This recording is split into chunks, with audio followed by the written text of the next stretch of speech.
Hey guys, DiabloManDan here. Today in the 0 to 2 million WoW Gold Challenge, we are going to finish up leveling from level 51 to 80, sell some auctions, and decide on what our next steps are going to be in this challenge. Once we hit level 80, this challenge will open up a lot and we can go in a million different directions. So the videos after this one should be pretty exciting. As you can see, Monopoly Man is starting to look a bit better with his gear on the character select screen, but who cares about looks? Let's dive in and see how the auction house has treated us since the last video. We are sitting at 2,285 gold so far at level 51, which I don't think is too bad at this point in the new character process. Looks like we made 278 gold from auctions, which brings us to a total of 2,563 gold. Now it's time to get back to leveling.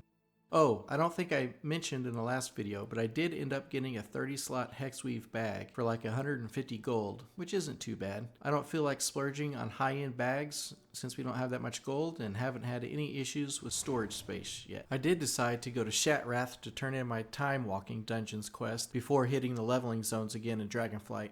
Was it worth it? I think so. The 10k experience is almost a third of a level at 51. And I'm always needing the time warp badges to get the mounts on my other characters. Good luck, friend. Be careful. At this point, went back to Dragonflight, doing campaign quests in between time walking dungeons. The XP was coming so fast in this time walking dungeon, Monopoly Man seemingly went from level 53 to 55. Not sure what happened there, but kinda neat to see. Once I hit level 55, I put up some auctions, and I went back to doing dungeons. At level 55, we had 2,688 gold. Next, we had to make a stop at the 20th anniversary area to turn in the Time Walking Dungeons quest and do the daily trivia quest, which ended up being 21,000 experience and 98 gold. That gold amount seemed higher than what I get on my level 80 Shadow Priest, so not sure what that's all about. Anyway, don't sleep on doing that quest. And if you happen to have a lot of alts not doing anything, park them there and log into them once a day for a free 98 gold. Back to the Dragon Isles, I decided to end up doing campaign quests in the Onaran Plains while still doing time walking dungeons. This was enough to carry me through to level 68 where I could start doing the War Within expansion quests. At level 60, we had 3,329 gold. Alright, here we are at level 68, looking like Juggernaut from the X-Men with that helmet and getting ready to do the Test Your Strength booth at a fair with that mallet. I guess he's determined to ring that bell. Anyway, let's dive in to see what's in the mailbox. It doesn't look like there's much in the mailbox. Some expired auctions and a few sold auctions for a total of 126 gold, which brings our gold total at level 68 to 4,481 gold. Here we are starting on the War Within campaign quests while continuing to do the time walking dungeons. Here's where our gold total can really start to pick up, especially with getting mining and herb nodes in the War Within while leveling.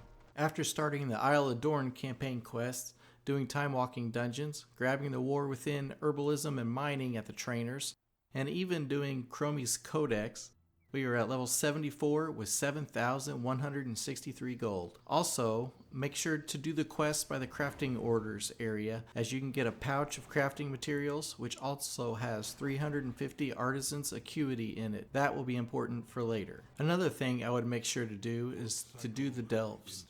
The delve quests give you 92,000 experience and 280 gold. Unfortunately, it's just a single time quest. I would have footage of that, but I can't seem to find it. I'm not sure what happened there. Oh well. I hope you find something useful.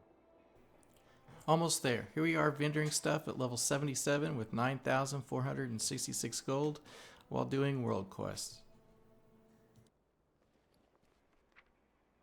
Sold some more auctions for a small gain of 156 gold.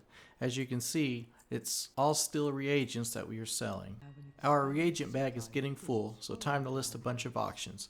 We still have a few items that were posted on the auction house that haven't sold yet, with one of those being an enchanting formula we found in a time walking dungeon. Auctionator told me it would sell for 1,000 gold, so I threw it up there to see if it would sell. I'm not so sure if it will. A lot of the War Within herbs and ore tend to sell almost immediately when I post it, as you can see here. I'm still pretty much selling everything at this point.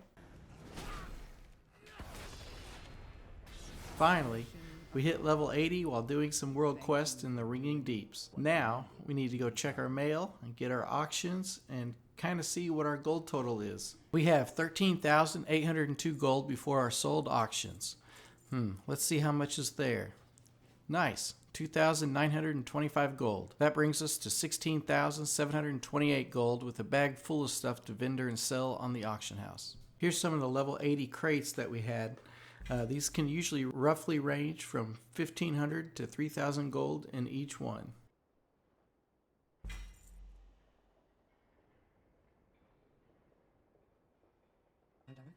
Here's the final dump of stuff to the auction house. I'm going to pretty much empty out my bags completely again.